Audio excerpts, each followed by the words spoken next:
Hello and welcome to another episode of Talksicology, brought to you by Recovery Unplugged. Here at Talksicology, we talk all things addiction, recovery, and mental health. Tonight's guest, addiction professional, Katie Barr. I'm your co-host, Jason Cabello, and as always, your host and mine, Joseph Gorordo.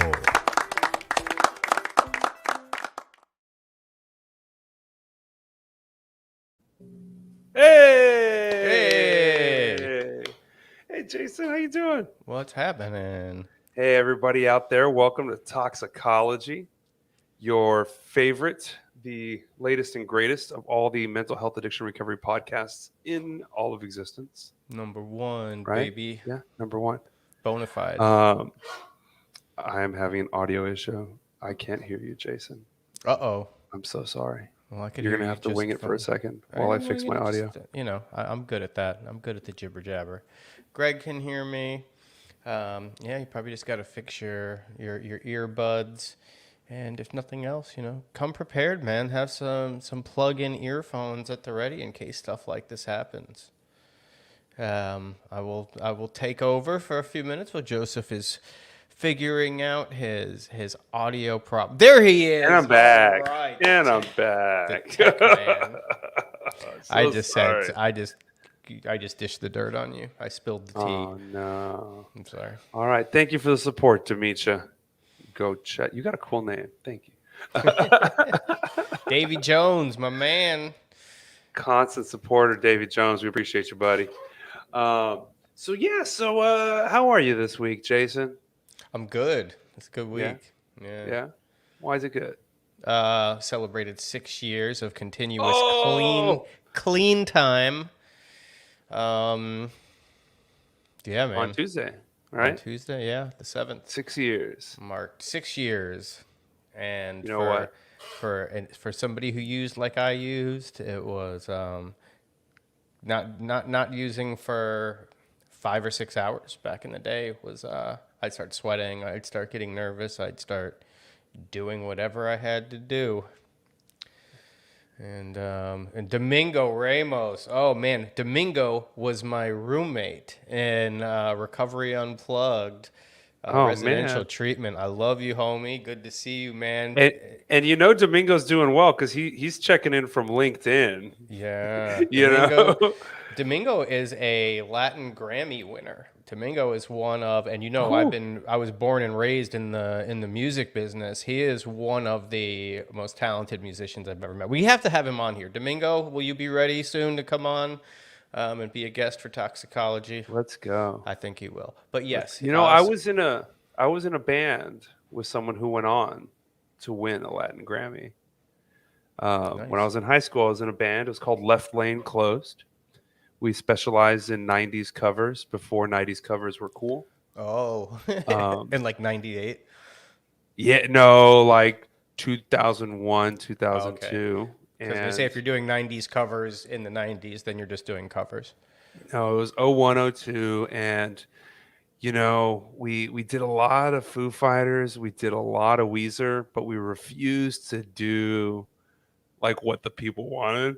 Like we wouldn't do Buddy Holly. We would do songs off of the El Scorcho album. Only 80s Billy Joel. Yeah, we wouldn't do My Hero by the Foo Fighters. We would do Hey Johnny Park, which is like all the obscure songs. Right. So our drummer Balta, he went on to become a pretty popular producer, did a lot of production for like Gloria Estefan and a couple other big Mexican pop acts, and won some Grammys. I bet. Yeah. Well, we'll have to talk about that offline because I'm sure we know some of the same people then, because my mom also worked with Gloria Estefan for quite a few years. Yeah.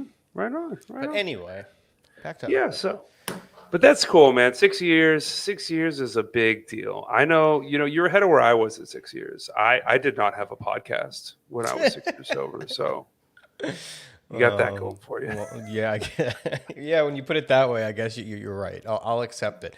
I told some work people this week that were, paying me compliments. I'm usually not that great at taking them, but for this week, I will accept the kind words and just say I appreciate it.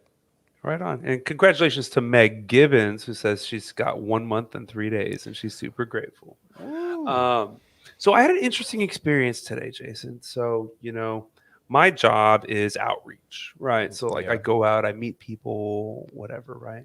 But most of the time, I go out and I meet people who are addiction or mental health type professionals, right? So, people who Right. kind of I know speak the same language as me, and there's no fear of stigma or anything like that. Well, today I went to a normie networking event, Ooh. and it was very intimidating. I texted my wife like 5 minutes in and said, "I don't think I like it here." Yeah. Can't. um, No gallows humor there. No talking about no gallows uh, humor. There's like at this networking thing, there's like people selling financial services and roofing products and insurance and car stuff, just normal things. And I shouldn't say that recovery is a normal thing too, but typical things. Maybe that's a little bit better. right. Right. And I was like, I work in rehabs, and and, every time I mentioned that, like there'd be a little pause, like, oh, what are you doing here? Clutch their purse and Yeah. And so, but I stuck it out. And when it was my turn to kind of stand up and say who I was, I did. And immediately after, some guy came over to me, handed me his business card, and said, "Hey, I don't really talk about it here, but I just picked up 5 years. Give me a call." And I was like, nice. everywhere you go, Everywhere you go. everywhere you go, there's somebody in recovery. Yeah. So And it's those it those was, little dog whistle things too. Like when I'd work at a restaurant, when I was working in restaurants for before I got clean, but I knew about recovery. Like you would have people like ask them if they want anything to drink, and they'll say something like "You don't have enough," and I'm like, I know your deal. I see you there, buddy. Yeah. Uh, I want to shout out also in the comments. Adam here said his recovery's led to some great things since October 12th, 2019. So congrats on that, Adam. But also, you're auditioning for The Voice in June. Way to chase your dreams there, buddy. Wow, that's I'm big. talking about getting outside of my comfort zone. Adam's getting outside of his comfort zone. He's proud of you. Yeah, we support you. Absolutely. Um, so yeah, I don't. We didn't really prepare a lot of banter today, did we? No, you No. watching anything new, listening to anything new? No, but my wife just started a fantasy series that she didn't know was a fantasy series. It's called like The Song of Thorns and Roses or something like that. How would she not And know it was a fantasy with that name? I don't know. It was recommended off of Book Talk, Okay. and she started reading it. And she was like, "Hey, like I think this book I'm reading, like I don't know, there's fairies in it. It's weird." I'm like, "You're reading fantasy?" And then I was like, "Do they spell magic with a K?" She was like, "Yeah, they do." And I was like, "Ooh, that's high fantasy." You're in. I was like, "There are probably at least 5 books in that series, and they're all 1,000 pages long." And she was like, "No." And she went and checked, and sure enough, Nice. um, I saw a really cool documentary about it was from PBS in Twin Cities, and it was about the anti-racist skinhead movement up there, which doesn't oh, get nice. yeah, very nice, because a lot of people don't know that the skinhead movement did come from Jamaica and was not like some white power movement. And it It was was a really not good documentary called The Baldies on PBS. So check that out if you want to nice. learn a I little I would something. check that out. That Yeah. reminds me of the film Romper Stomper. Oh yeah, Romper Yeah, Stomper was a good one. classic skinhead flick. Yeah. And actually, I am watching something right now. We are watching The Vow, which is all about that cult. We talked about The it last week a little bit. Nexium, Yeah, the Nixium cult. those people are the Vanguard guy. Oh yeah, but it was fascinating though because like they wrote people in through these seminars, and the information I would hear from the seminars, I was like, "That's good stuff," Right.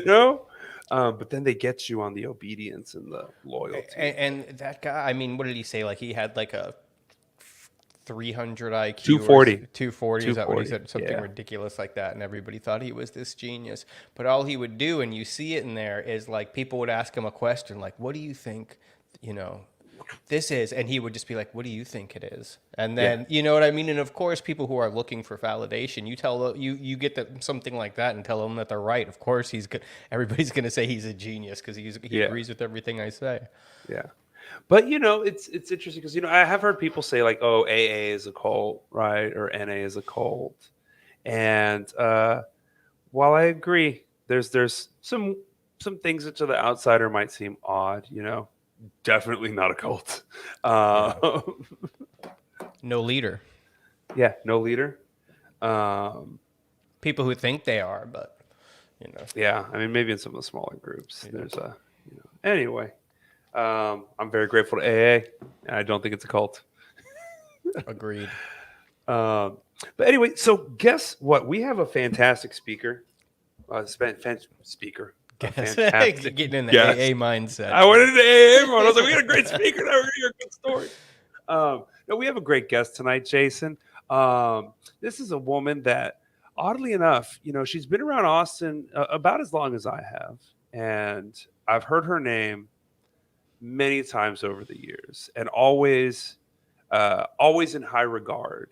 And what's really cool too is, we just recently got to connect in person. But what's really cool is in the intro, if you notice, we just introduced her as addiction professional because Katie has done just about everything you can do in a treatment center. Yeah, there was a lot I could only fit in 2 seconds. Yeah, Worth of. yeah, but just Katie is a jack of all trades when it comes to recovery. There are countless people that you and I both know that have been positively impacted by Katie being a part of their lives. So I'm super excited to have her on today. Without any further ado, Miss Katie Barr. Katie. Hey, welcome. Hey guys, how's it going? Good. Did that intro do you justice? You like that? I mean, I was a little surprised, honestly. It's all true though. Years before you and I ever met, I knew you were a badass. That's still just shocking. But no, thank you. Yeah. Do you have a hard time accepting high praise? I do. I'm better with criticism. Yeah. I'm sure if you're like me, you probably get plenty of criticism from yourself. So we're just gonna give you the good stuff. Yeah, soak it in for at least the next hour. I will try. I'll do my best. Yeah. But so Katie, let's just real quick, kind of as an introduction, we like to start with music because Recovery Unplugged is the title sponsor of our podcast. So we're going to kick things off before we get into all your good stuff with what we love to call the spinny wheel of songs. There once was a wheel, it was a special wheel, it was a magical wheel, it was the best damn wheel, it's the spinny wheel of songs. Da-da-da-da. I get so much joy from that intro. You have no idea. I gotta turn that into a TikTok sound. Let's go, Greg. Spin it. Spin it.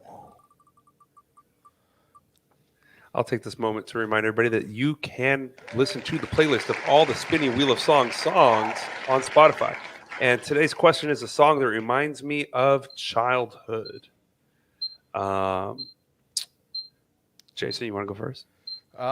Yeah, All Together Now by the Beatles my parents were very much into music, and that was my go-to cartoon. That's what I had on the VHS tape. I would put it in every day, and that song really reminds me of childhood. I listen to it quite often, and it always brings me back to a good place. So that's mine. Very nice. I'm gonna go a little weird. As a child, I would spend many of my summers in Mexico, and one of my first concerts that I ever went to was by a band called Maná, and they are just a huge Mexican rock band, been around for decades, right? Much beloved, and they have a song called "Oye Mi Amor" that one year it was just like the song of the summer. Every car that drove by, everywhere you went, that song was playing, and then I got to see them live, and that really reminds me of some good stuff from when I was a kid. That sounds cool. You'll have to put that in the podcast notes so I could check it out. Yes, absolutely. Katie, how about you? What's the song that reminds you of your childhood? The first one that came to mind was Spice Girls Wannabe, Nice. because me and my schoolyard friends, we decided that the five of us were the Spice Girls, and we just sang that song nonstop. Which one were you? Sporty Spice. Sporty Of Spice. course, of course. I could have guessed that one. I love the Spice Girls. Does anybody remember in the late 90s when the Spice Girls were big, they had their own lollipops? And there was a different Spice Girl inside, like their little image inside of every single lollipop. I missed that one. Just I me? don't remember Okay. that. All right, that was weird. I also very much like the Spice Girls. But anyway, we're not here to talk about the Spice Girls. Katie, just to get us started, tell us a little bit about, who you are, where you're from, how you got here, Okay. all that good stuff.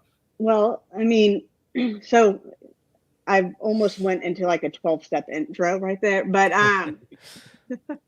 no, I'm originally from Conway, Arkansas, and I, in 2010 wanted to get sober, and that brought me back to Texas. I had spent some years from like the age of 5 to 16 here in Texas, and my mom and sister lived in the Austin area, and so I came back, lived in sober living, and this is where I got sober. And so I celebrated 12 years of sobriety just the other week. So ever since then, been in Texas, between here or Houston. Very nice. So, Very cool. So, and what do you do now? You work at Alpha 180, and I know you're the residential director, but what does that mean? What does your kind of job entail? What do you love about your job? So here at Alpha 180, generally what I do is we have sober living or transitional living, where it's for the collegiate aged, young male. And, it's great because what we do is not just only focus on, hey, get sober and find your pathway to recovery, but also, getting back in school, or, going and getting a job and starting to dream big. Because I think so much, in treatment, that it's don't make a big decision in your first year. Or, you can, the Sandra Bullock movie, right? Like, get a plant first and then do that. Yeah. And here it's like dream big, right? Yeah. Like, build some recovery capital in your life. And one of my favorite things of what I do, besides like, facilities, operations, making sure the guys are great, running the residential department, but is planning ski trips. We took a whole 25 guys to Breckenridge this past January. We just did a beach trip, so it's like going and taking them on expeditions and having fun. And, we're doing like Quest ATX this weekend, where they're going to do some wakeboarding. It's just fun stuff. And that's probably one of my favorite things, because, being sober doesn't mean we're boring and unhappy, right? It's about living a fun, exciting life again. That's one of the biggest fears, right? Especially for young people, right? Is I'm going to have a boring life. I'm never going to get to go to a party again. Yeah. Right. Yeah. I mean, I was not young when I got clean, but going back to school was a huge part of my story, and it was, terrifying. But, I wouldn't be here if I had not made that big decision within the first year of my recovery. Yeah, absolutely. I saw something really cool on Instagram just before the show, that it was like, if the alcohol industry can glamorize alcohol or getting drunk, then I can glamorize being sober. And I was like, I don't know how glamorous I am, but I can try to make it look good, right?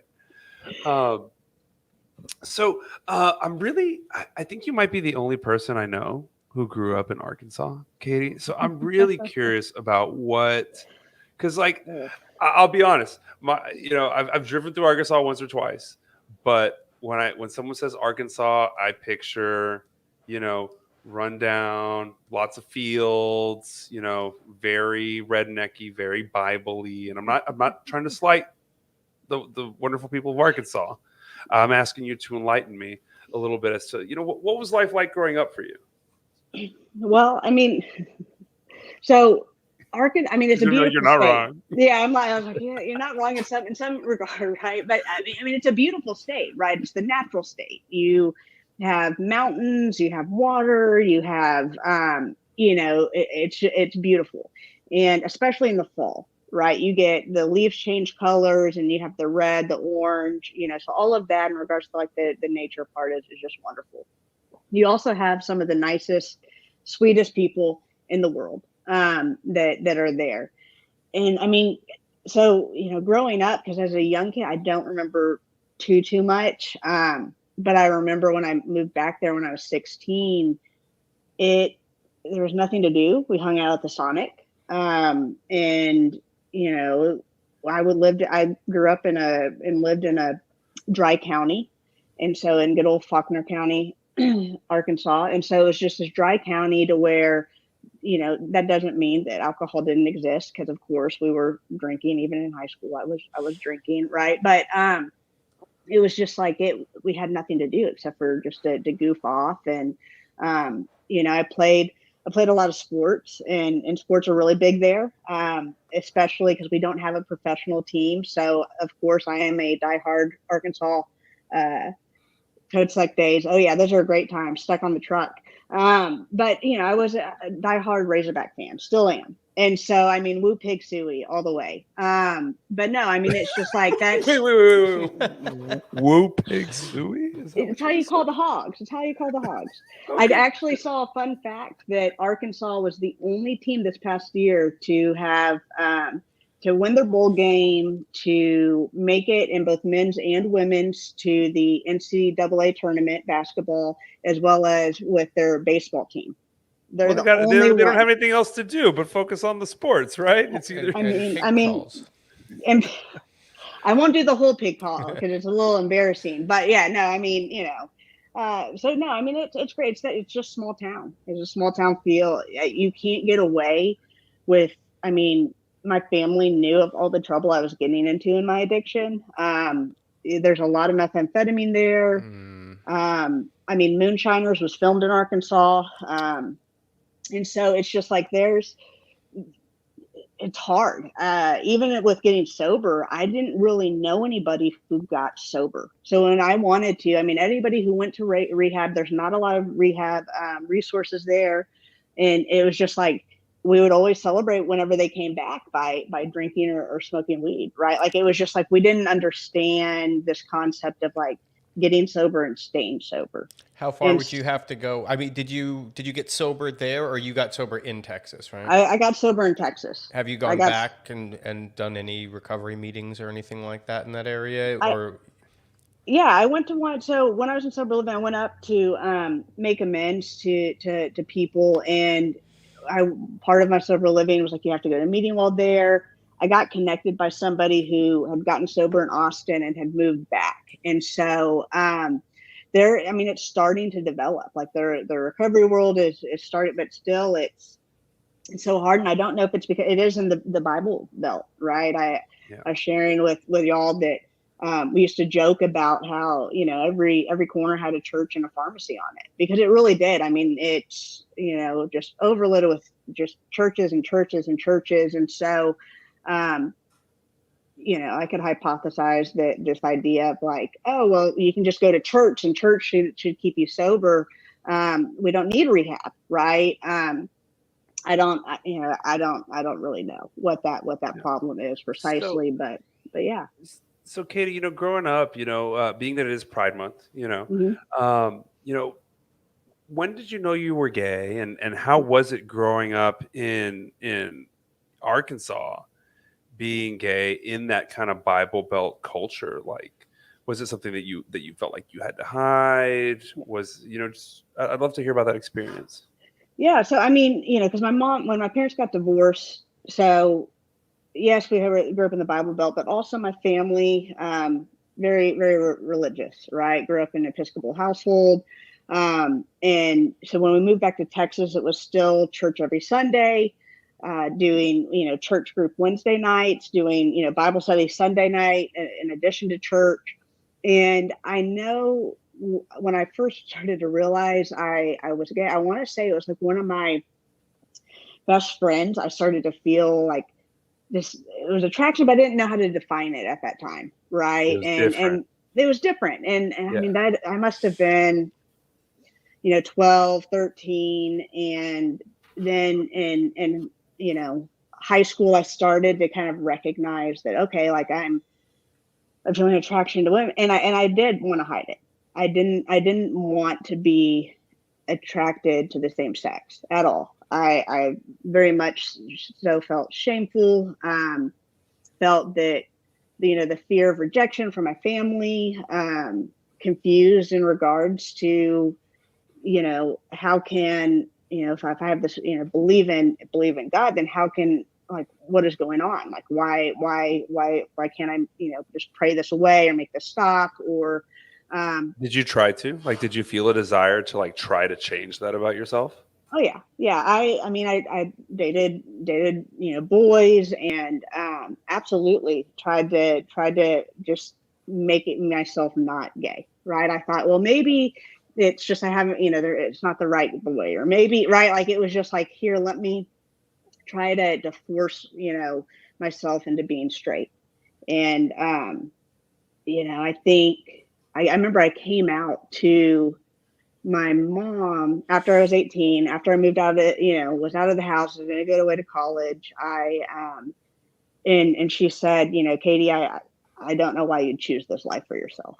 Mm. And I didn't feel like she didn't love me, but yet even going into that, the fear was, she's going to completely just like reject me. I'm going to be, banished from the family. And, but still, like, it's like she loved me, but at the same time, it was that I still felt rejected. I still felt like I was being viewed as I'm making this choice and I'm choosing a life more difficult for myself. And, even with my dad and stepmom, they're I in high school, I had a girlfriend at one point, of course, very much so in the closet, and I had a beard.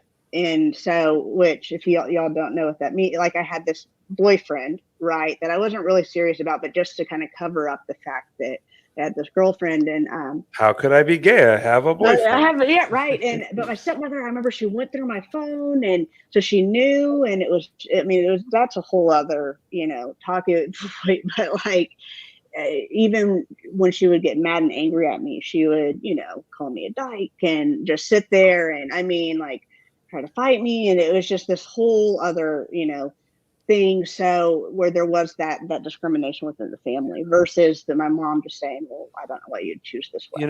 And I hear stories like that and experiences like that, and I'm like, man, like, growing up is hard enough. Yeah. But to have like your core family kind of like treating you that way, and having, even if they try to be supportive, like seeing that kind of discomfort or disconnect, God, I'm so sorry you had to go through that, and that anybody has to go through that. Yeah, that's. I mean, it's it was hard, and but at that time I was already very much so in my addiction, and so because I was talking to somebody about this idea of because generally they'll say that, and you'll see studies that so the numbers even support it, that the LGBTQI plus community has higher rates of substance use disorder and alcohol use disorder and all of these other things. And it's just like, well, it's not because gays are more prone to being to addiction, but it's just like the shame, the need to be loved and accepted, the feeling and desire to be accepted, and also historically and systemically, when you look at Paris is Burning is a great documentary, right, where it kind of talks about if you haven't watched it, it's great. It talks about where they had the balls, right, which is historically where we see this idea of like drag shows, and it's just like they have these houses where when their families rejected and kicked them out, there's just like here we create this, our family, and you see it's like substance use is there and all of that. And so it's just like, it's created this culture in many ways to where, it's fuel to the fire. I think that my addiction, I'm genetically, predisposed to that. So it's just like I was also very much in that, and then all of this other stuff, the discrimination of my family, or the shame that I carried for many years, and I wouldn't even say like it's completely gone today, right? At some level, I think it's still there. It's just fuel to the fire to my disease. My disease was already there, but all of those other emotions and feelings and wanting to be loved and all of that just made my addiction that much worse. So was there a history of addiction in your family? Oh yes. My on my father's Arkansas. side. Yeah, Arkansas. I didn't want to speculate. Yeah, no, I mean, on my dad's side, 3 out of the 4 siblings, so my dad was the only one. His 2 brothers and sister, alcoholic or drug addict.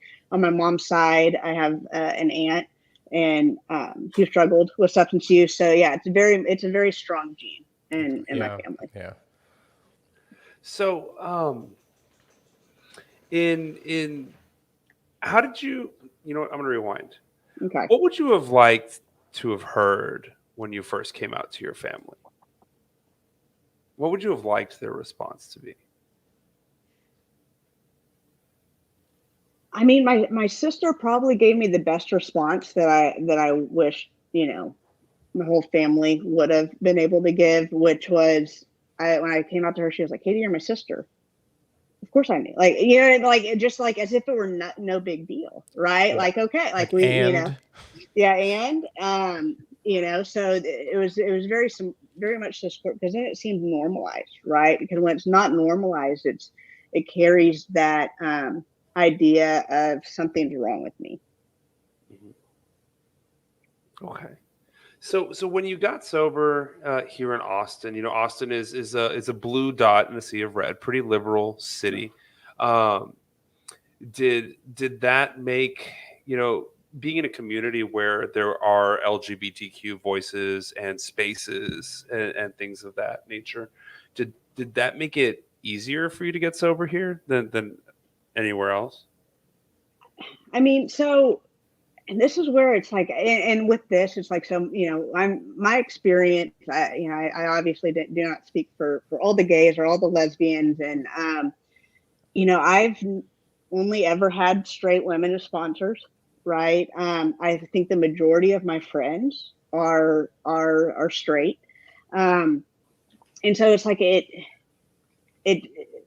and sober living, I mean, everything, like I was thinking back on that, and it was just like, I think I went to, I know some people that are also, in the path of recovery that are in the LGBT community, but it was one of those things when I got to a place where I was finally willing and ready to get help, all of a sudden being like that was the least of my worries or my thoughts or my concerns. I mean, it was before I went to treatment.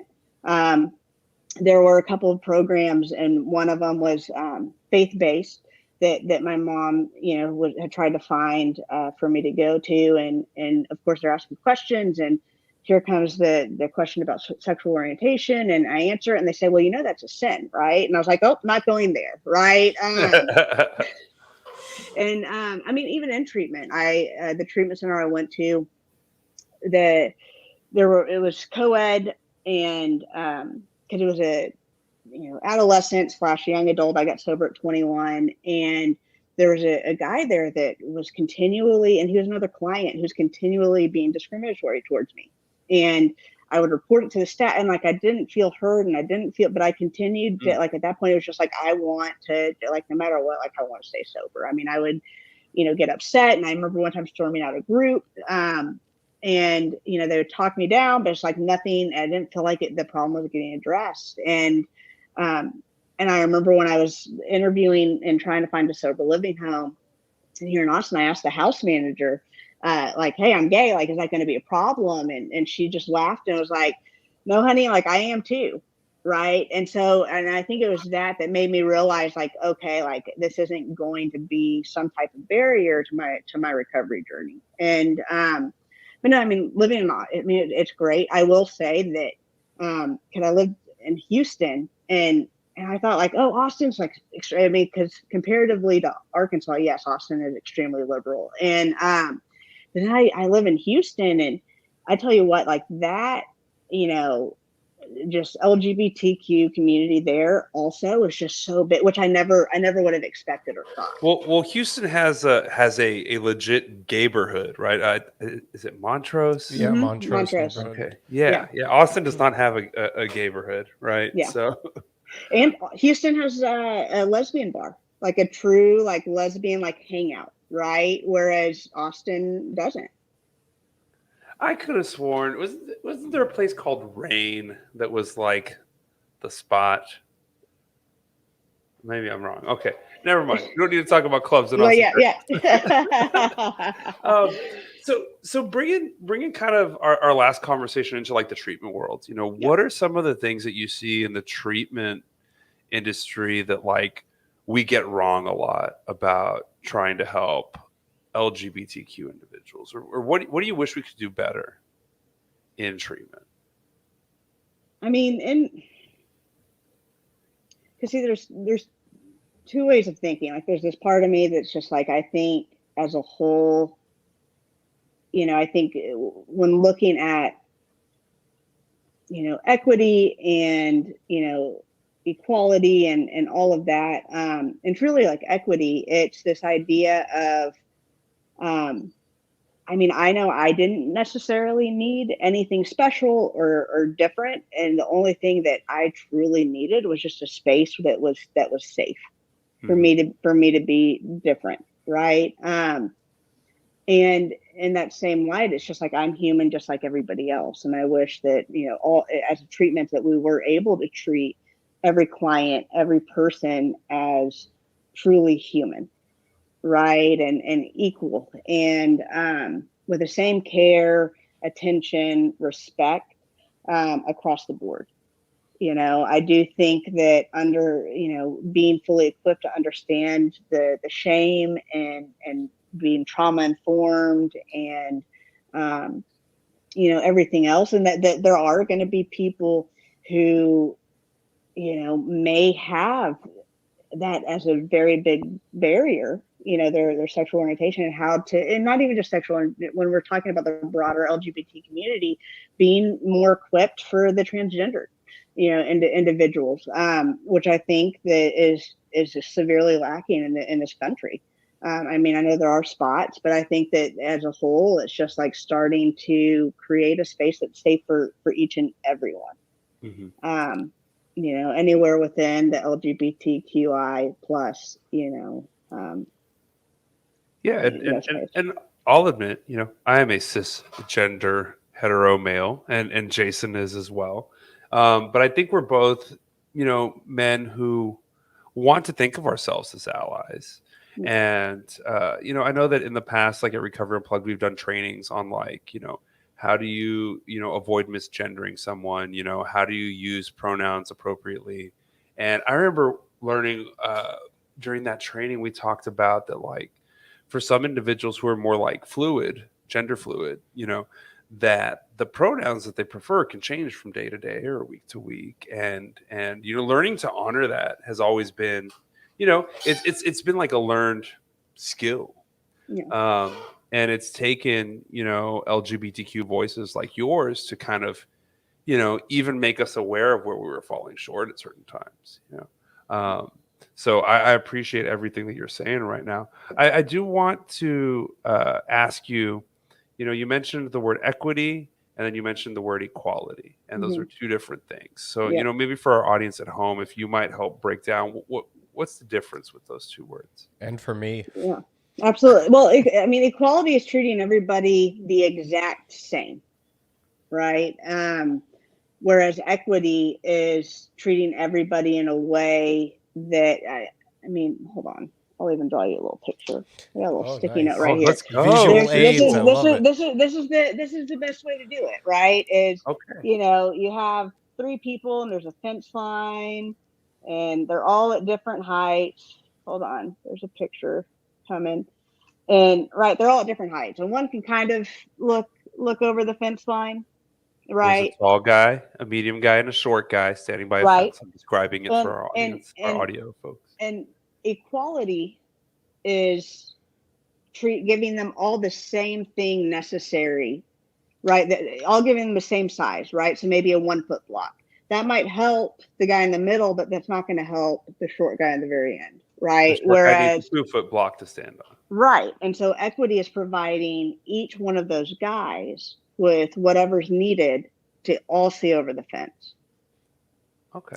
You know, I hear my wife telling my kids all the time, every child gets what they need when they see discrepancies in there. Right. And that's what it is. It's privilege, right? It's the same understanding. Oh, there look, you go. Greg There found we a go. graphic for us. Thank you, Greg. It's the same thing with privilege. Is that one of my favorite ways of hearing that described is if you're in a classroom and there's a trash can at the front and everybody's sitting in different rows, and they all get one chance to throw the piece of trash into the trash can. The people at the front of the class have a better shot. Yes, everybody gets one chance, right? But privilege is that the people in the front row have an easier opportunity to make it in than the people in the back of the class. Mm-hmm.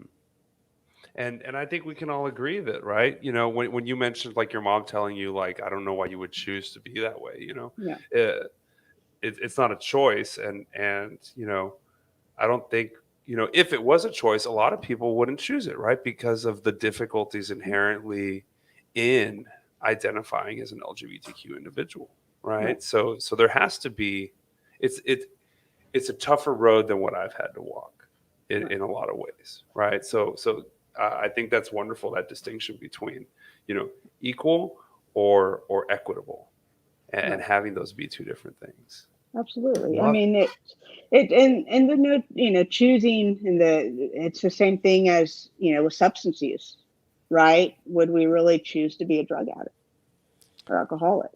I would love to be a normie who parties on the weekends and still goes to work on Monday. That'd be great. I can't wait till science figures that out. Yeah.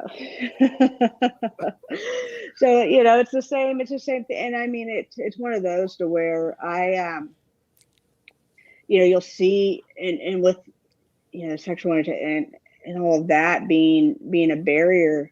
I mean, it's just like I had to go through so many pains until I was willing to say, you know what, that's not that big of, you know, I'm not that, it's not that big of a deal for me anymore. Like I don't have to have any type of, you know, whatever around it. Like I just want to get well. And I mean, over the years, I eventually started to have to look at doing some work on, you know, healing some of the wounds from, you know, growing up and some of the shame, or even learning how to navigate the family system. And a lot of that was years and years of compartmentalizing my life to where it's like I wouldn't share about, you know, a woman that I was dating to my mom or my sister. I wouldn't really talk about it. And so it's just like we would just kind of like sweep any of that under the rug, and or if they knew, like we just would never talk about that. Question there, I'm curious. The motive behind not talking about it, was that because you didn't want to create discomfort for yourself, or you didn't want to create discomfort for them? Both. Okay. Both. Yeah. I mean, I didn't want, did a lot of work in healing our relationship and mending the family system. And so I think there was, let's just not talk about it. I think I also didn't want to feel rejected again by them, as well as I didn't want them to feel uncomfortable. And so I don't think I introduced my mom to my first relationship in recovery. And I didn't, you know, I recently divorced, and I didn't introduce my mom to my ex-wife until after we were married, right? Like it was this idea, because when it came time to talk about marriage, it was this, that was a whole other level. It's like, okay, you're going to be, you know, in a same-sex relationship, but now you're going to get married, and like Different that. thing, whole nother pill for them to swallow, right? Right. My sister said, Katie, that's I can't be there because that's supporting the sin and not just the sinner. Mm. And so like, then here came and yes, like I think there was also the fact that they had never met her and like some other stuff. And any family would be a little mad, right? Right. Is this the same about sister that was very supportive of you when you first came out, but still had this line that she couldn't cross because of her beliefs? Yeah. That must have been a little gut punch. It was, and I mean, but through the divorce and eventually it's like I made more of an effort, and I tried to open up, that because there's this feeling like I was being dishonest, right? That just didn't sit well with me. Compartmentalizing my life, it was hard. It created turmoil internally, and so I got to this point to where I started to make more of an effort, and I mean through the divorce process though, I don't know. I started to realize that I didn't give them enough credit in a lot of ways.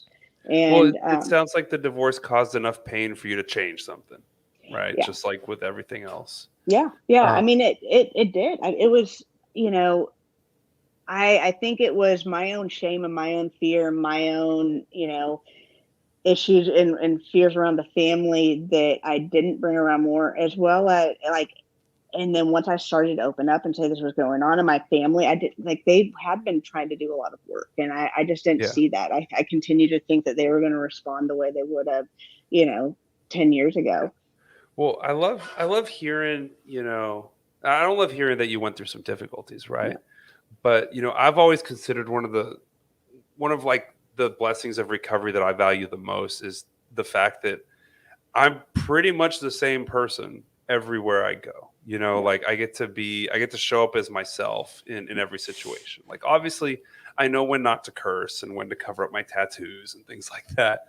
But, but it's wonderful that you found that. And also just like to illustrate that you can be like 10, 11 years into recovery and still find these opportunities to grow and find new blessings in recovery, right? New gifts of recovery. Like there's a deep well there of things besides just you don't get high anymore.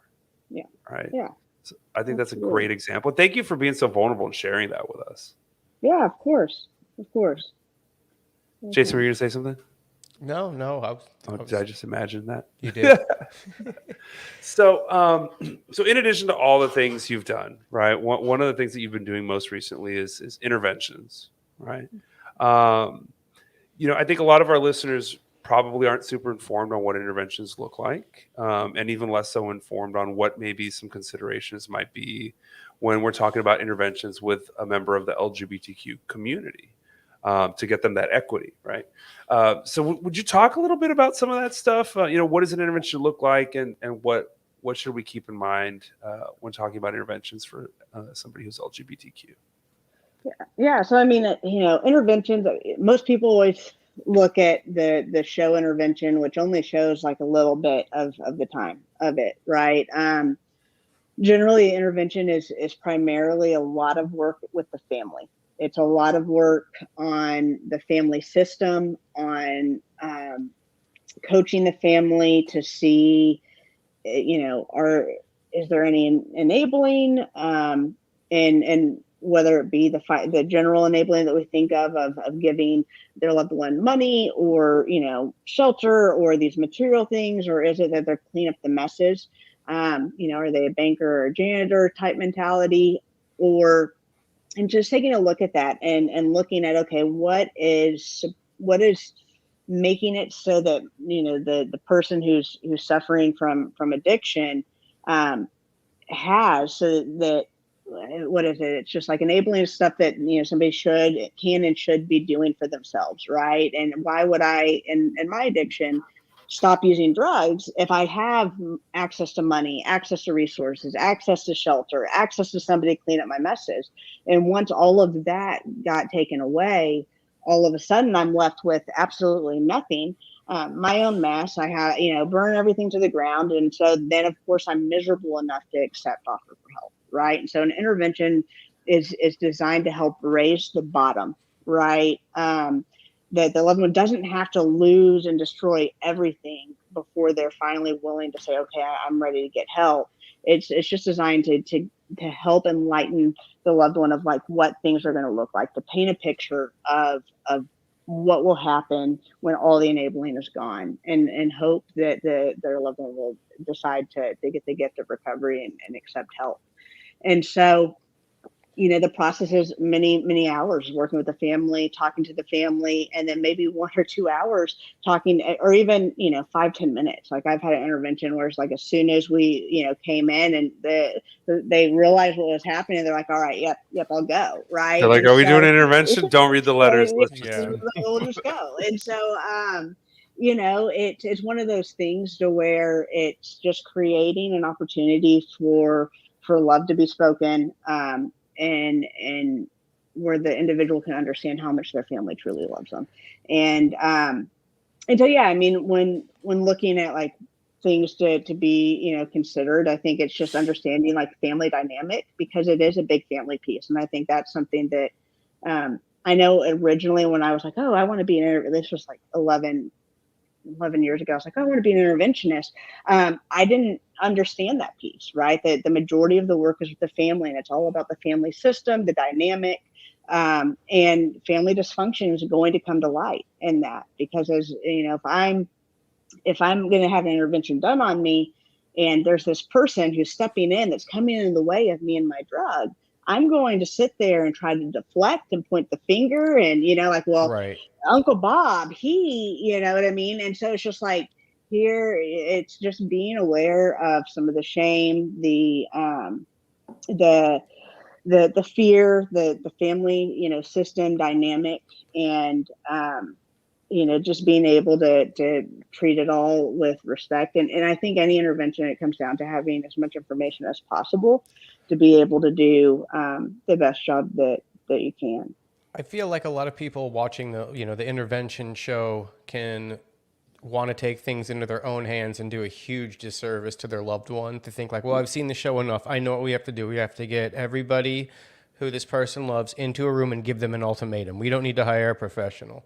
What do you think are all some... the time. Yeah. What do you think are some of the dangers of like that? Just like trying to detox yourself. Like there are professionals who do this. This is why there are people like Katie and people like Joseph, like people who know what they're doing. Yeah. What do you think some of the dangers or downfalls of people trying to take these things into their own hands are?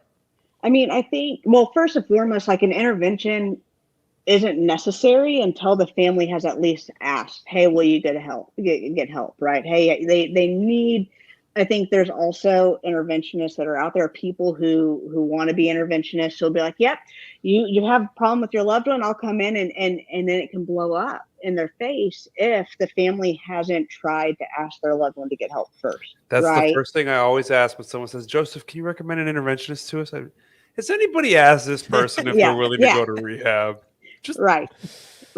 And then when it comes to like, oh, well, I'm just going to give them ultimatums. One of the biggest things that I stress to families is when writing the letter is don't put anything on paper that you're not willing and able to follow through on.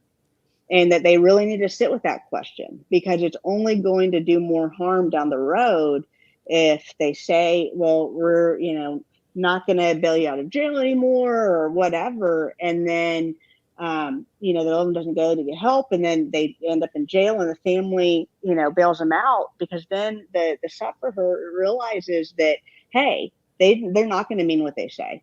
They lose all their credibility, right? Right. And so, it's, and as well as an interventionist, they're like, my job is to take all the heat.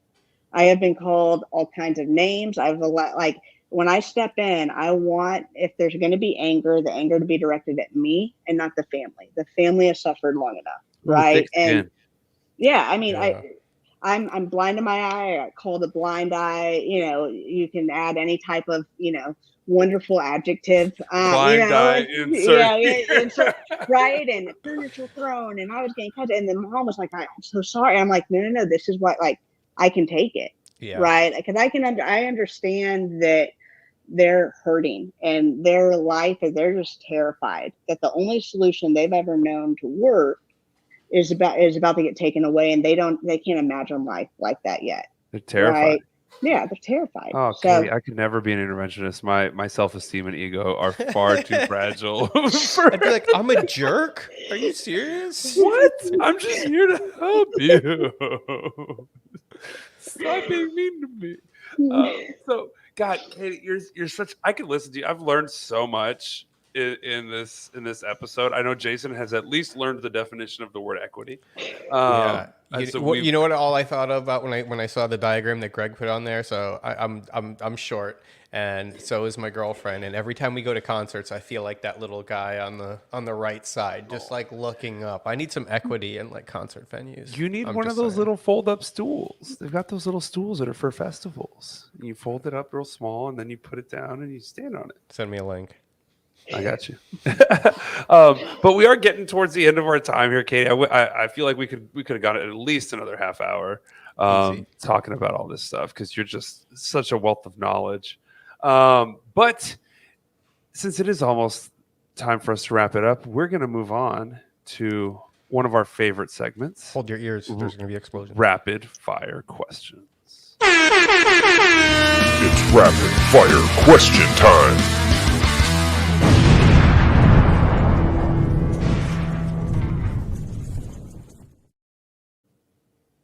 God, I feel my testosterone level boost whenever we play that sound. All right. So, Katie, super simple. Me and Jason have 5 questions for you. Just try to answer them as quickly as possible. I promise none of them are too hard. I will go first. What is your go-to Whataburger order? number 7 with no onions, and yeah, there we go. Number Had that 7. one loaded. Yeah. All right. What is your favorite emoji? Oh, I don't know. I'm Be bad honest. with the emojis. I'm bad with the. It's either like this one or like the. I'm not I'm shaking my head. Yeah. Oh, yeah. I'm a big fan of the face palm. I love it. All Awkward right. smile from me. All right. Here we go. What kind of doctor was Dr. Bob?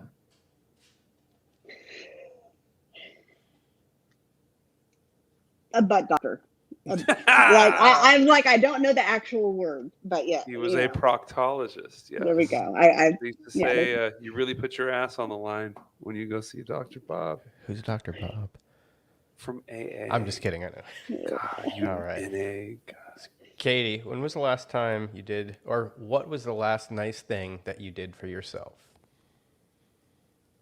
Last time you treated yourself?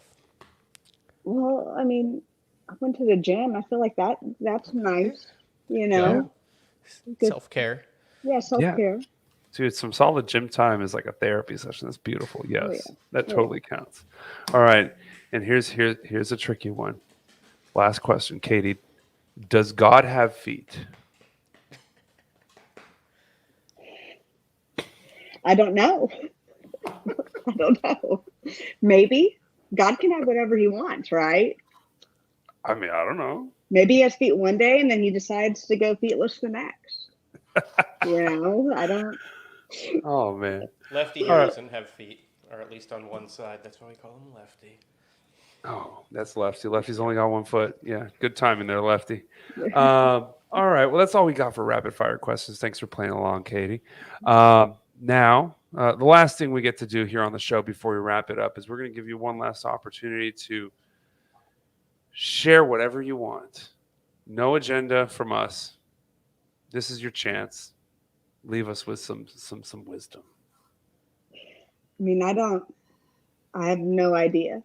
I mean, I will say thank y'all for having me on the show.